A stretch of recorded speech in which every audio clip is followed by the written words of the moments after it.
এবার এক চালবাজির গল্প শোনাবো আপনাদের। সরকারি গুদামের চাল ঠাকুরগাঁও থেকে আসার কথা ছিল ঢাকায়, কিন্তু সেই চাল মিলল পঞ্চগড়ের তেঁতুলিয়ায়। অবশ্য ঢাকা থেকে জানানো হলো ৪৫ টন চালই বুঝে পেয়েছে তেজগাঁও সিএসডি। কিভাবে এমন অসাধ্য সাধন হলো নাহিদ হোসেনের ক্যামেরায়, সেটি জানাচ্ছেন তাজনুর ইসলাম।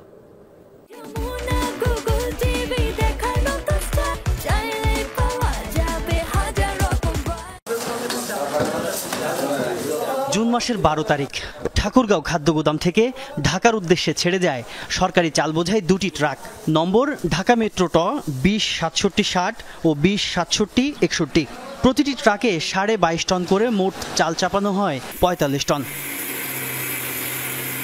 একদিন পর ১৪ জুন পঞ্চগড়ের তেঁতুলিয়া উপজেলার আজিজনগর গ্রামে ভাই ভাই হাস্কিং মিলের গুদামে পাওয়া যায় মোট ৫৭ টন চাল, যার মধ্যে ছিল ঠাকুরগাঁও খাদ্য গুদামের সিলমারা ১,৪৯২টি বস্তা, প্রতি বস্তায় ৩০ কেজি করে, মোট প্রায় ৪৫ টন চাল সেখানে। কিন্তু এগুলো তো ঢাকায় যাওয়ার কথা, তেঁতুলিয়া এলো কি করে? তেঁতুলিয়া উপজেলা প্রশাসনের এই অভিযানের সময় গুদামের বাইরে রাখা ছিল একটি ট্রাক, যার নম্বর ঢাকা মেট্রো ট ২০/৬৭/৬১। পুলিশের উপস্থিতি টের পেয়ে ট্রাক নিয়ে পালায় চালক। তবে সিসি ক্যামেরার ফুটেজ বিশ্লেষণ করে ওই ট্রাক ও চালককে শনাক্ত করা হয়। চালক জানান, ঢাকা মেট্রো ট ২০/৬৭/৬০ নম্বরের ট্রাকও একই জায়গায় চাল নামিয়েছে। এত বিপুল পরিমাণ চাল অবৈধভাবে মজুদের ঘটনায় ভাই ভাই হাস্কিং মিলের মালিক শহীদুল ও ম্যানেজার সাদেকের নামে মামলা করেন তেঁতুলিয়া এলএসডির অপারেশন ইনচার্জ রুবেল আলম। বিল খুলতে বললে তারা অস্বীকৃতি জানায়, ওইখানে যারা লেবার ছিল। এরপরে ঘুরতে ঘুরতে সবগুলো রুম খোলার পরে দেখি যে আমাদের ঠাকুরগাঁও সদর এলএসডি লেখা চাউলের বস্তা আছে। দেখার পরে বিষয়টা সন্দেহজনক হয়, কারণ চটের বস্তায় তো চাউল অন্য কোথাও থাকার কথা না। আর চটের বস্তায় চাউল যদি থাকেই, সেখানে কি হিসেবে বিতরণ করা হয়েছে সেটার স্টেনসিল মারা থাকে, কিন্তু এখানে কোনো স্টেনসিল নাই। আমার হাতের এই কাগজটি পাওয়া গেছে ঠাকুরগাঁও এলএসডি থেকে, যেখানে পরিষ্কার করে ট্রাক দুটোর নম্বর আর তাতে চাপানো চাউলের পরিমাণ লেখা রয়েছে। সেদিন সেখান থেকে মোট ৪৫ টন চাল ট্রাকে তোলা হয়েছিল। কাকতালীয়ভাবে পঞ্চগড়ের তেঁতুলিয়াতেও প্রায় ৪৫ টন চাল উদ্ধার করা হয়েছিল, সেটি লেখা রয়েছে মামলার এজাহারে। সিসিটিভি ফুটেজ অনুযায়ী আবার ট্রাক দুটোর নম্বরও মিলছে হুবহু। ঠাকুরগাঁওয়ের এত চাল তেঁতুলিয়ায় গেল কেমন করে, এই প্রশ্নের উত্তর খুঁজতে ফিরে যায় ঠাকুরগাঁও এলএসডিতে। ক্যামেরার সামনে কোনো তথ্য দিতে রাজি নন অপারেশন ইনচার্জ আসাদুজ্জামান। একই মালবোঝাই ট্রাক তেঁতুলিয়ায় যায় কি করে, এ প্রশ্নে তার উত্তর, মালবোঝাই ট্রাক গুদামের গেট পার হওয়ার পর তার দায়িত্ব শেষ।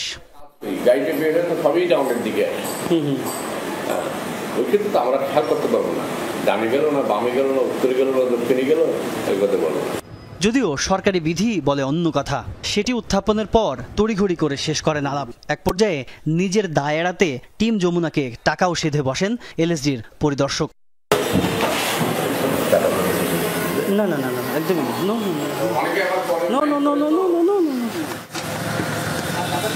তেঁতুলিয়ায় মজুদ থাকা বিপুল পরিমাণে চালের বাজার মূল্য প্রায় ২৪ লাখ টাকা। এবার ঘটনাস্থল তেঁতুলিয়ার আজিজনগরে টিম যমুনা। যার গুদামে এখন পড়ে আছে জব্দ হওয়া চাল, তেঁতুলিয়া এলএসডির ওসি রুবেল আলমের এমন ভান যেন কিছুই জানেন না তিনি।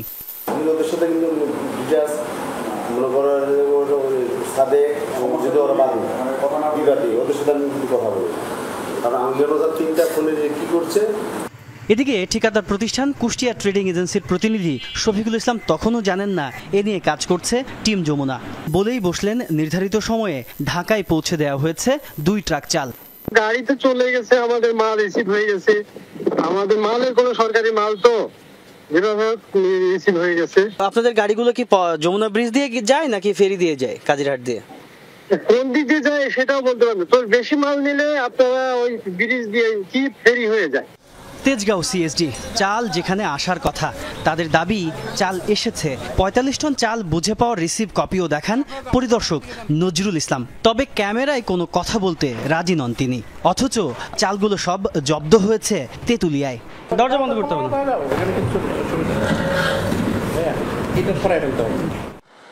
ট্রাকগুলো চাল নিয়ে ঢাকায় আসতে যমুনা সেতু অথবা কাজিরহাট ফেরিঘাট দিয়ে ঢুকতে হয়। ফেরিঘাটে ১২ জুন থেকে ১৪ জুন সমস্ত টিকিট ঘেঁটে খুঁজে পাওয়া যায়নি ওই দুটো ট্রাক পার হওয়ার কোনো তথ্য। কাজিরহাট আরিচা অঞ্চল দিয়ে আপনাদের অনুসিদ্ধান্তের যে গাড়ি দুটির নাম্বার 20-67-60 এবং 20-67-61 নম্বরের গাড়ি আমাদের মেমোরিতে বা নথিতে কোনো জায়গায় পারাপার হয়েছে এরকম কোনো রেকর্ড আমাদের নাই। তাহলে কি সেতু দিয়ে গেছে? যমুনা সেতু দিয়ে 6 চাকার ট্রাকে 22 টনের বেশি মালামাল পার করার কোনো সুযোগ নেই। টোল প্লাজার তথ্যও বলছে সেতু পার হয়নি ওই 2 ট্রাক। ওই জায়গা থেকে নিয়ে আপনার ওই যে ইসা আনলোড করতে আর কি তেতুলিয়া শহরে 20-67-61 তেজেতে তো গেছে গাড়ি। আপনি ওই জায়গায় কমিয়ে দেখেন, তেজেতে কমিয়ে দেখেন। আপনি গেছিলেন কিনা? আপনি সিএসডি থেকে আপনি গেছেন? হ্যাঁ, তেজেতে তো আমি অনেকবার যেতে পারি এখন কোন দিনের যে ভাই। এখন প্রশ্ন হলো, যদি ধরা না পড়তো এই 45 টন চাল তাহলে কি হতো? তেতুলিয়ার পরিদর্শক রুবেল আলমের কাছ থেকে জানা গেল খাদ্য গুদামের অন্ধকার কিছু গল্প। অবশ্যই আপনার মাল আপনি যদি আমাকে না বলেন যে আমি আপনাকে অফার করলাম স্যার চালটা বেশি দিয়ে আপনাকে 40 টাকা আমি ঠিক আছে চাল লেগে ইনভয়েস হলো 5 কোটি ইনভয়েস চালান দিতে 1st, 2nd, 3rd যে ঠিকাদার তার থেকে দেওয়া সে যে মাল আর ইনভয়েস পৌঁছায় আমি পেয়ে গেলাম মাল পাচ্ছি। চাল আটকের পর গ্রেফতার হয়েছিলেন ভাই ভাই হাস্কিং মিলের ম্যানেজার সাদেক। এখন অবশ্য জামিনে রয়েছেন তিনি ও মিলের মালিক শহীদুল। এ ধরনের ঘটনার আড়ালে কত চালান যে খোলা বাজারে বিক্রি হয়ে যায় তার কোনো ইয়ত্তা নেই। অথচ এই চাল থাকার কথা গরিবের পাতে। তদন্ত হয়, তবে সাজার তেমন কোনো নজির নেই। লোভের ঊর্ধ্বে উঠে কেউ কি দায়িত্ব নেবেন গরিবের চালের? তাজনুর ইসলাম, যমুনা নিউজ, ঢাকা।